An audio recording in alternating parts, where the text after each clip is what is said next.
Are we ready now? Yeah, we are Thank ready. you. Brilliant. So you are team Nuggets Yeah, and Noodles. we are the team Nuggets and Noodles, and Navia and Nicole, NNM, you get it. And today we are going to compare the side of Joanne Cornelia and Christina de Middle. Yeah, and Navia will start with Joanne Cornelia. Yeah.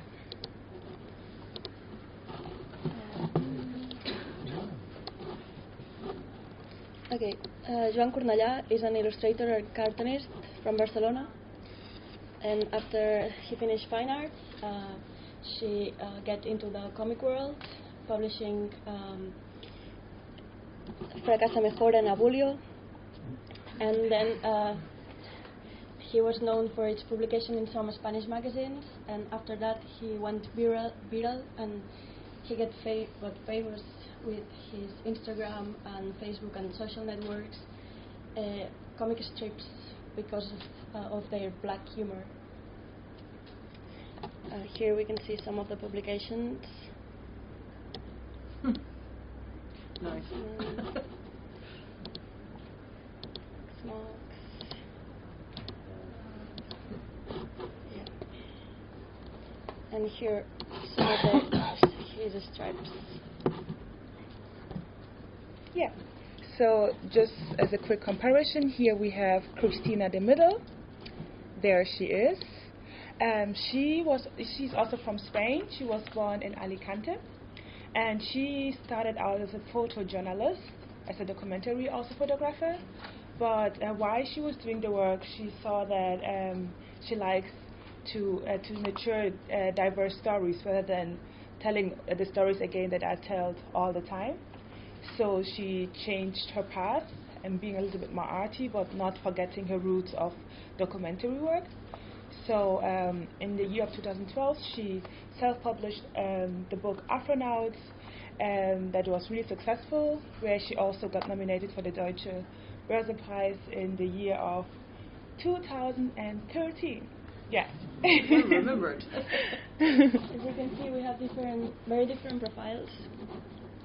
And yeah, I'm going to proceed on commenting Joan Cornellà webpage. As you can see, everything is on Ursa. You can see everything in the first page. His books, t-shirts, products, and also prints. If we click in one of them, we can see the price, and in one click we already have it in our cart. If we go to About page, we can barely know anything about him. It just this part just talks about his work, and actually just the work that it's on the web page, that it's the new style that he became famous for. And then we have the events, where we can see the many exhibitions he did. And finally the contact, that it's the same shop and just an email. So it's really clear, really clean, and really easy to use. It's like Amazon. Yeah, a little bit. Absolutely. While Christina de Middle's page is really different, it's like when we just scroll through a little bit down, you think that it's a lot. It's really a lot. And when you hover over the pages, over the images, the pictures started to change a little bit. Just like this, like sex can drive you insane, and then it just changed into just like a common book. And when we click as an example here, the work appears, and you see that this work is called autocakeography, where she describes her life in cakes. So it's quite interesting way to see it. And when you go to project, it's literally the same page as the home, where she just summarized her work in a very cryptical way. And when you go to books, you have the same thing, but more distinguished, as well as at the exhibition. You still have the same style that is quite confusing. At the About it becomes a little bit more clearer. And when you go onto her name, you see where she's born, how her education path has gone so far. and then you just see her CV in a way, what she has done so far. Selected group exhibition, so forth and so on. And when you go to the contact, you really just see clearly how you can reach her the fastest way. Yeah. Mm-hmm. So now we're going to proceed talking about why do we think that they use those styles. So as we see, this is just a shop. Why is this a shop? Because Joan Cornellà uses social media to promote his work. So we can, if we go to Instagram, we will see. And he also uses Facebook, Twitter, and also YouTube. And they also look the same. I'm gonna leave that one. Yeah. Well, as his web page, his work is really clear. Colors are plain. The color it's surrounded by a simple line, and there's barely a background. So, as you can see, I could just go and click around and just keep consuming these images because they are really fast to get. So it really fits on his work, and as we see in on his page and also his networks, the old work is not appearing anywhere. So we think that he's trying to get benefit of his new fame, so he wants to squeeze it as maximum, and so it fits really well. That's a really good insight, actually, that he stripped out his old work. Sometimes we hang on, we want to show our progression, but actually to capitalise on something that's got a little bit of traction, it's got a little bit of motion forward. He's probably made a very hard decision to temporarily just curate. I think that's a good word. You curate work, so he's sort of hidden stuff. Maybe it's still on the site, but it's just behind a wall somewhere, so that we're just consuming. Yeah, sorry, go on. Okay. So as we see, it's really clear, and it goes for it can go for a wide range of public. Yeah. I'm also just gonna shortly explain what we thought about Christina Demirel's webpage. And while it was the first thing I thought was okay, she uses really big headlines to get a catchy situation, maybe newspaper or something. And we also wrote her an email, and she answered. Oh.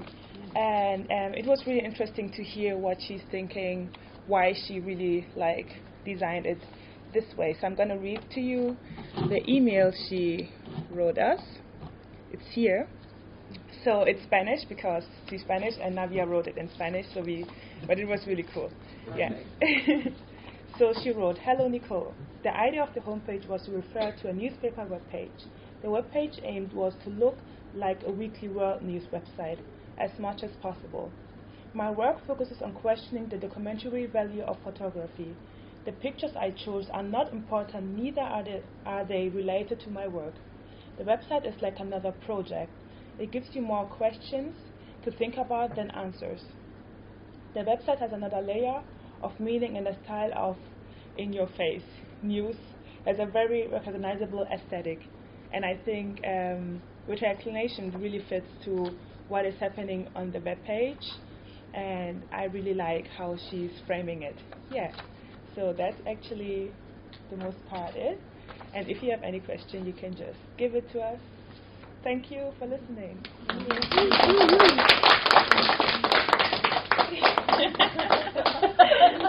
There's a fan club at the back. Questions, comments? Oh, come on. Oh, you're not getting away with it just because it's the last group. What? Questions, comments? Come on. I said, you're not getting away with... No, if we finish, we can go now. No, because there are loads... That's a really interesting way of presenting. Oh, I think yours. Yeah, there we go. Sorry, there's a hand off, and then we'll take yours. Yeah. Do you think it works? Is it functional that she has a website that raises more questions than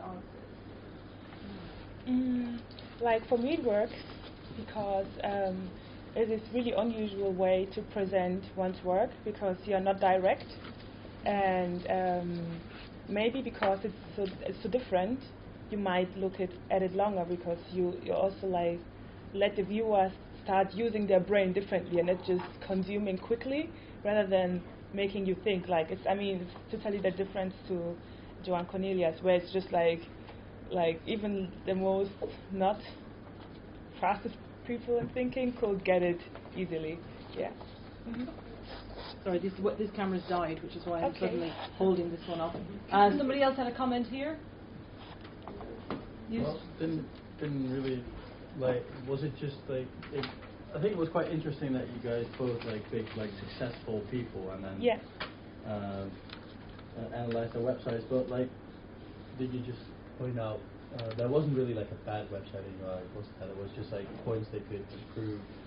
But like, it didn't really become clear to me which one was like the bad website. It was not about a bad website, about Right. And they're both successful in different categories, yeah. different ways, and just you can be successful in your own way, but different. Yeah.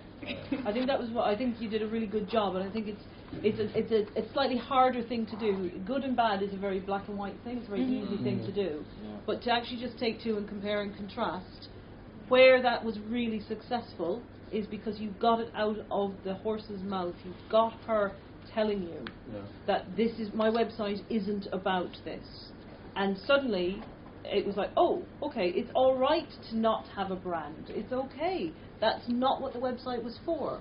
So it wasn't about selling her work. Obviously, it's about promoting her thinking, but there are a huge number of creative practitioners who are using websites to change the world or to make people look at things in a different way.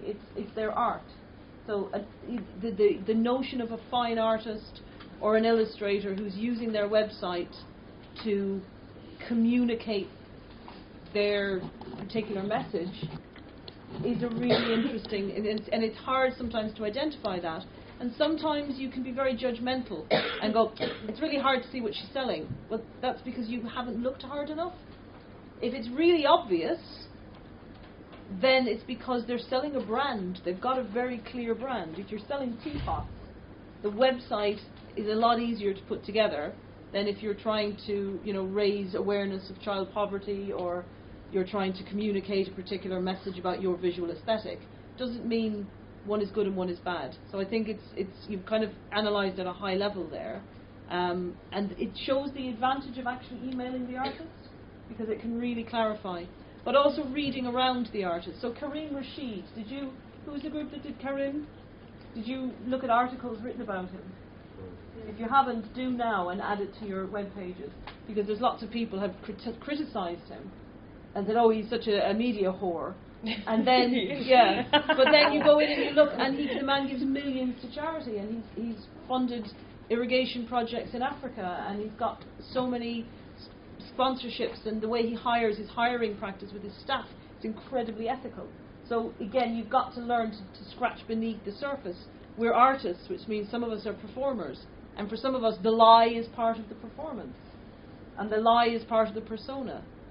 Is this just from her? So these are the ones you pulled out. Yeah.